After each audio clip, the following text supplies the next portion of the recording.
Welcome back to our kitchen. I'm Lauren, this is Casey. We're two of Festival's Mealtime Mentors, and today we are bringing the world to your table with a traditional Scandinavian dish. Yes, we are making Swedish meatballs. Let's get started. Yes, and we've already gotten started. Yes. So what we have going so far, a little bit of olive oil, onion, and garlic going in our pan.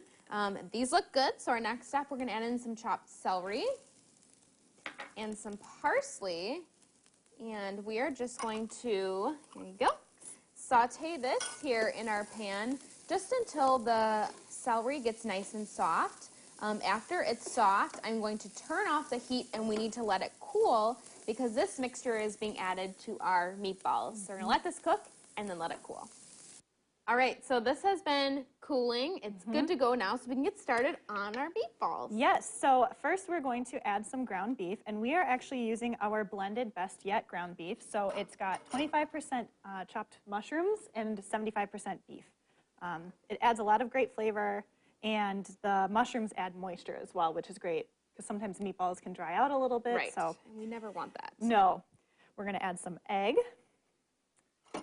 some breadcrumbs, and then our spices, we've got salt, pepper, and some allspice. Perfect. And then we're going to add in this mixture. Yes. Switch this over here a little bit. I'll have you hold that. Yep. We'll get our onion, celery, parsley, garlic mixture in here. I love all the different textures that go into this meatball. Yes, so good. All right. Give that back to you. And I've washed my hands, so I'm just going to go ahead and mix together the meatball mixture. And while Casey is mixing that together, I'm going to add our unsalted beef stock is what we're using. Back to our pan here. I've started up the stove. And then I'm going to be forming meatballs. So about 1/8 of a cup big. Really, whatever size you like, however big you want your meatballs. Exactly. It'll just affect the cooking time a little bit, but otherwise, it'll be good. Yes. So we're going, while Casey's patting all of our meatballs, this stock over here in the pan needs to come to a boil. After it comes to a boil, we're going to add our meatballs to our skillet. We're going to cook the meatballs in our boiling stock, and we would cover them as well. So we're going to wait for Casey to patty those up, and then we're going to cook them. All right, so our meatballs have been simmering in our broth for about 20 minutes covered. So they should be about done. Ooh. Yes, they look great. Those look really good. Awesome. So we're going to remove these from our pan using a slotted spoon. We don't have a lot of like leftover anything really, floating in there too much. No. Normally we would strain the broth if you needed to, but we'll just take that as it is. Yes, so our leftover broth we are going to be using to make our sauce, which of course we need for Swedish meatballs. Right. Right. So I'm going to turn the heat off here, and we are going to pour this into our... Perfect. I'll take that. You got it? Yeah. We're going to pour this into our food processor. You could use a blender. And I'll take that back then. See? All right. Thank you. Okay, and then the only other thing we're going to add to our sauce is some low-fat cream cheese.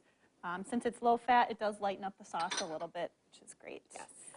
So we'll stick the lid on, and I'm going to leave the vent opening open because it is hot, so we don't see want the steam coming up. You don't want it to explode. No, I am going to put a towel over the top just so it doesn't explode on us.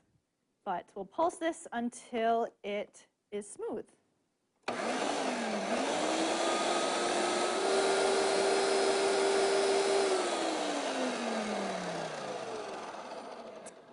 looks really good. Yeah, looks nice and smooth. So I will pass this back to you. All right, I'm turning our pan back on, again, for the last time, I promise.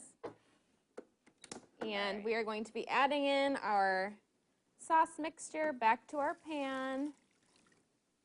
And then our last step is just to add in some cornstarch that we have mixed in water here. So we've just dissolved it, 3 tablespoons cornstarch dissolved in 3 tablespoons water. Just to help thicken that sauce up a little bit. Yep. There you go. And now you just want to whisk this and wait for that sauce to thicken.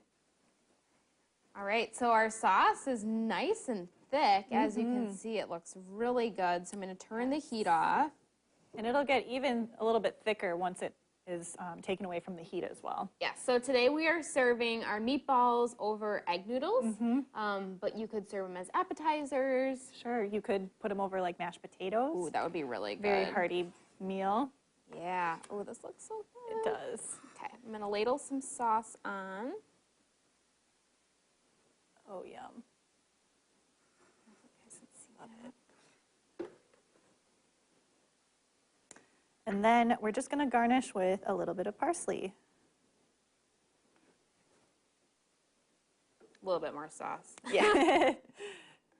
Don't want to skimp on that. So good, but it's really great because it's lightened up too. Yes. So it's a lot of flavor, but still very light. Definitely. Oh, this is so beautiful. It is. All right, give this a try. Yeah, I'm going to cut into a little meatball here. Good idea.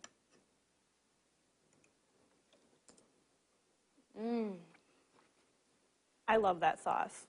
So, so good. And it's better for you. Win for win. We hope you give this comfort food meal a try. And for more recipes and resources from your mealtime mentors, visit bestfoods.com.